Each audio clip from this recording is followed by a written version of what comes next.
Hey everyone, welcome to a showcase of the Chronos single player down accelerated farm. So this was made over a couple of days by Wongo, myself, and also Bread, who is joining us as a bot on this parrot. So this farm has no suppression of any kind whatsoever. So it has no floating snow for the spawn pads. There are no vex suppressors to stop vexes from spawning. No water suppression, no portal slicing, none of that. It's the same speed as the CCS raid farm. It's slightly slower in terms of overall rates because riders are despawned. The Ravager riders are despawned. However, you only lose emeralds and the witch drops are the same, and people make this for the witch drops, so it's not really a big deal. Also, despawning the riders helps a lot with lag, so I'd say it's definitely worth it.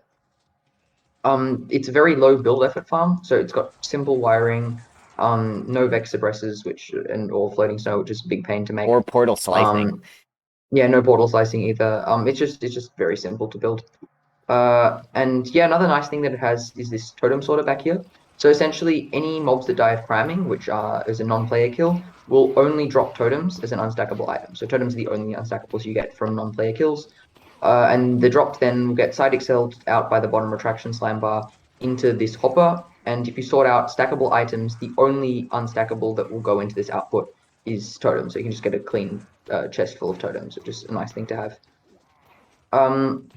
Yeah, so for the raid engine, it's just a simple single speed raid engine. Shifts breaks this workstation on all of these with a 1 game tick offset between them. So the center will just shift all the way down to the bottom, 96 blocks away from the player, and then it can get bad omen again, so that the stacking works. And as for the player, the bot doesn't die. This has been tested for around 2 weeks. You have to wear thorns armor, so in the very edge case of a vex spawning, which happens every 100 hours or so, Yeah, it'll just you die get in a the Vex thorns armor. once a week, and the netherite Yeah, armor is more than enough to handle it. it's not an issue. It's lasted for like 2 weeks without dying, so it really doesn't matter. And as for the chunk alignment, when you build this in survival, you want this blue square of glass to be within a chunk.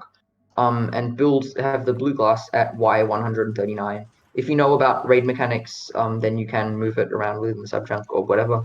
But if you don't, then it's safer just to build it at Y139. Shouldn't really be a big deal. The storage, yeah, these are the loaders that we'd recommend using. They're by Luke, just Luke. You probably know him. What you do with the boxes and how you set up the filters is up to you. Some people will want to collect only redstone. Some people might want only redstone, gunpowder, and emeralds. Some people might want everything. Yeah, just it's up to you. You can configure these, just knock out loaders if you don't want them, if it's too many. Yeah, and as for using the farm, you just walk as far forward as you can on the hopper. When you stand on the hopper, it deactivates the honey that's pushed over here, and the spawn pads are freed up, so there's an off switch as well. And then attack the armor stand every 11 game ticks, and then the armor stand will jump up. Bread just broke it.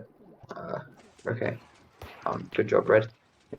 Um, and then yeah, the armor stand will jump up every 11 game ticks, and trigger the whole system to work. Yeah, and Rongo will say some more about the specifics of how it works and how we manage to not use vex suppressors or floating snow. Alright, so first we just batch them in, well, the spawn pad is the buffer chamber. Then we batch them with a side excel, so we put a slime block in their head. Normally this fails, but with the non-full block here being wither skulls, they'll cleanly get side excelled.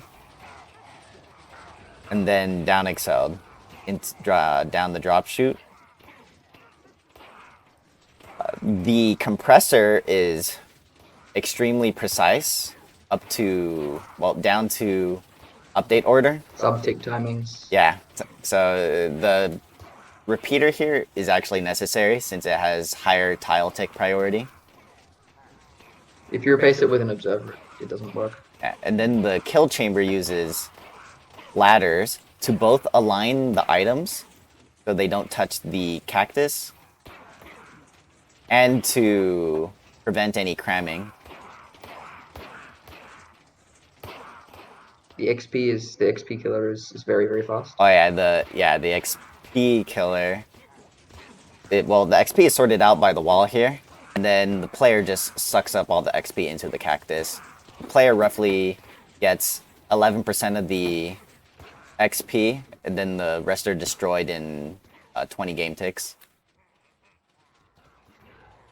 Yeah, the farm's really lag friendly. It's about 10 ms on the machine on the CMP that we tested it on. And you're gonna want to on the nether side, you want to just have a really big lava cube to kill the ravagers and the riders that spawn. Not the parrot died. But it would probably be better to have another player more than 128 blocks away so that you despawn all the mobs. It would be much lag friendlier than having 500 ravagers at all times just dying in fire. It's fairly laggy. It's not really a big deal, but if it's a small optimization, you probably should make if you're going to be running this for a long time. Also, don't worry about the items up at the top here. That's only from cramming when you first turn the farm on. Nothing really gets stuck there while the farm's running. Yeah, Yeah. so the farm is done. If you have any questions about it, you can just write to us or just ask in the Chronos Discord. The schematic and probably also the world download of the farm will be in the Chronos Discord server and link in the description. So yeah, hopefully you enjoy. Yeah, thanks for watching.